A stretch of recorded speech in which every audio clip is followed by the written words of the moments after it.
Voy a tocar, digamos, rápidamente, porque esto da para mucho más tiempo, 5 temas, digamos.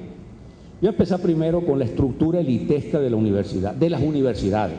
Y me refiero a las autónomas, las otras son peores, las otras son verdaderamente unas monarquías anteriores. La estructura de la universidad, de nuestras universidades autónomas, es una estructura absolutamente no democrática, y yo muchas veces lo he dicho, son universidades pre-Montesquieu. Es decir, que no conocen la división de poderes que se supone que es el fundamento, bueno, digamos teórico, a veces hasta un poco hipócrita, pero el fundamento de todas las democracias, el ejecutivo, el legislativo, el judicial. Pero resulta que ahí el ejecutivo, el legislativo, el judicial, el poder, el tribunal de alzada, el tribunal de apelaciones, todos los organismos están concentrados en un consejo universitario de un grupito de personas que manejan unas universidades de una gran cantidad de gente. Y la estructura después pasa a unas facultades que son exactamente unos consejitos del mismo nivel, donde los pequeños monarcas, que son los decanos, hacen exactamente lo mismo, y bueno, ellos forman parte del consejo universitario.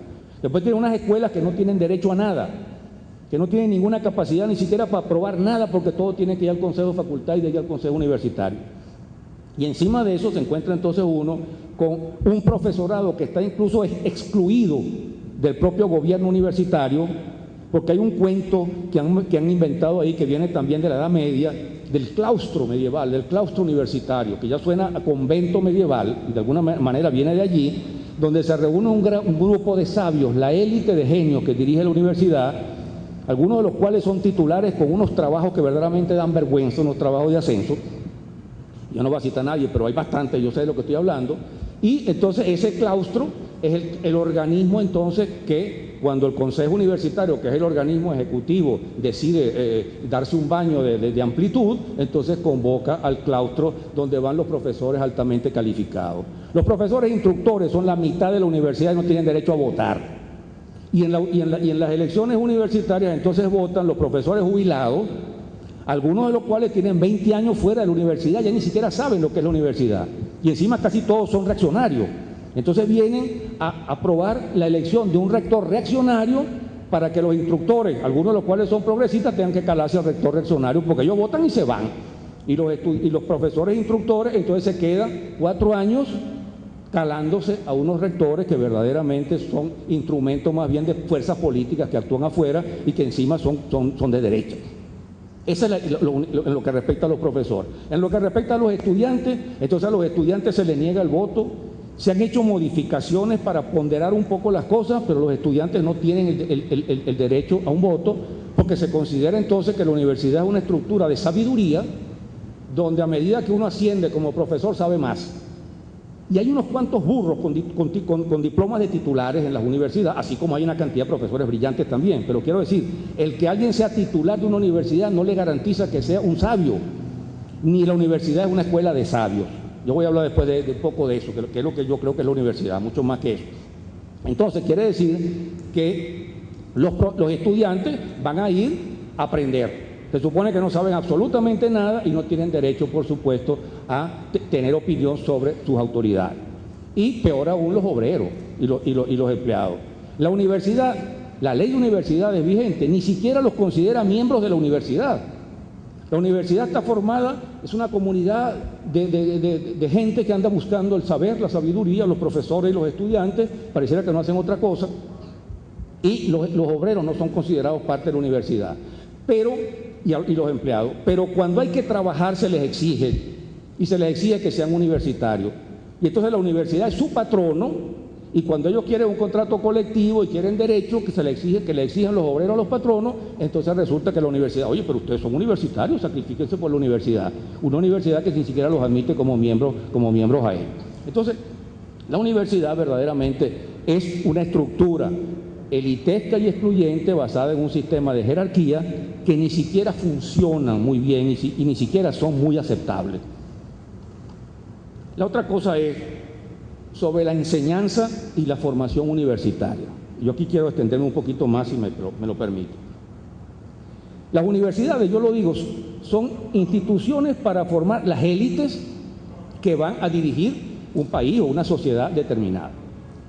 Pero hay una diferencia sustancial entre las universidades y las élites que forman las universidades de los países desarrollados, de los países ricos y prósperos, y nuestras universidades con relación a las élites que forman.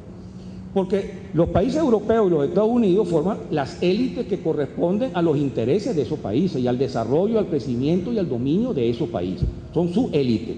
Y esas élites, bueno, con matices, siempre hay algunos que protestan, que son revolucionarios, comunistas y qué sé yo, y hasta le dan espacio. Cuando la burguesía no tiene amenazas de derrocamiento, es de lo más amplia. Incluso le gusta invitar a gente de izquierda para que las divierta y les hable de la revolución y del comunismo y todas esas cosas, pero cuando la cosa se pone fea, entonces sí es verdad que se acabaron las fiestas y el reconocimiento de las izquierdas y de los revolucionarios y los progresistas, porque entonces se vuelve ser peligroso, como pasó aquí. No estoy hablando de cosas que pasaron en Alemania, sino aquí. Entonces, resulta que esas universidades forman las élites que corresponden a los intereses de las clases dominantes de su país.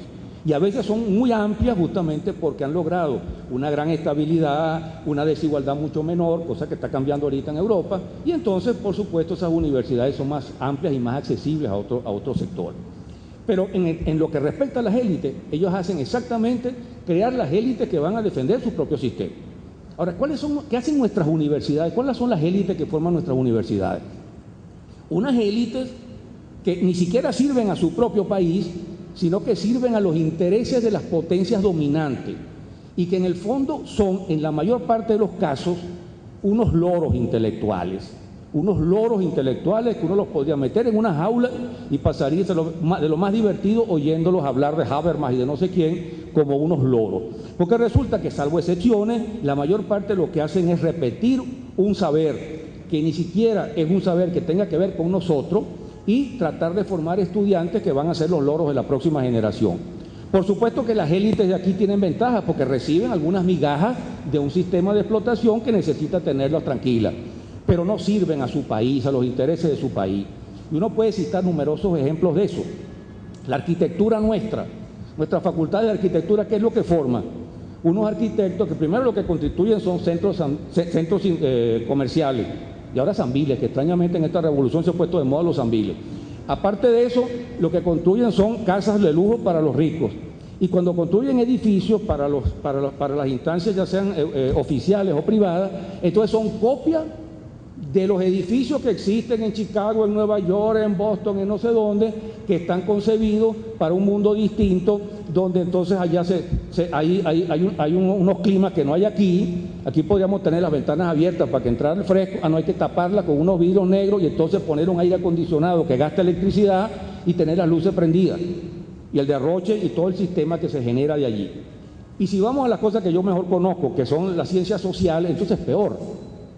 Porque las ciencias sociales, nuestros pensadores y científicos sociales, repito, con notables y honrosas excepciones, suelen ser repetidores de una ciencia social que viene de los Estados Unidos y de Europa. Y que si en algún momento pudo encontrar cierta justificación, hoy lo tiene menos que nunca. Nosotros lo que estamos viendo por ahí en los Estados Unidos completamente podridos desde el punto de vista del sistema, y una Europa todavía más podrida que se ha convertido en una colonia de los Estados Unidos. Yo digo generalmente que los países europeos se han convertido en repúblicas bananeras, pero sin bananos, porque por lo menos las de Centroamérica tenían bananos. Estas son unas repúblicas bananeras desbananizadas y repiten todo lo que hacen los Estados Unidos. ¿Cuál es el pensamiento sociológico que nos pueden transmitir los europeos hoy a nosotros? Los europeos tendrían que venir acá, a nuestros países de América Latina, a aprender de lo que está pasando aquí, a ver lo que nosotros estamos haciendo en materia de democracia, de cambios sociales, de transformaciones, mientras ellos siguen hundidos en sus pequeñeces, en la represión contra los inmigrantes, en tendencias derechistas, fascistas, y en repetir una sociología y una ciencia social que está recontragotada, absolutamente agotada.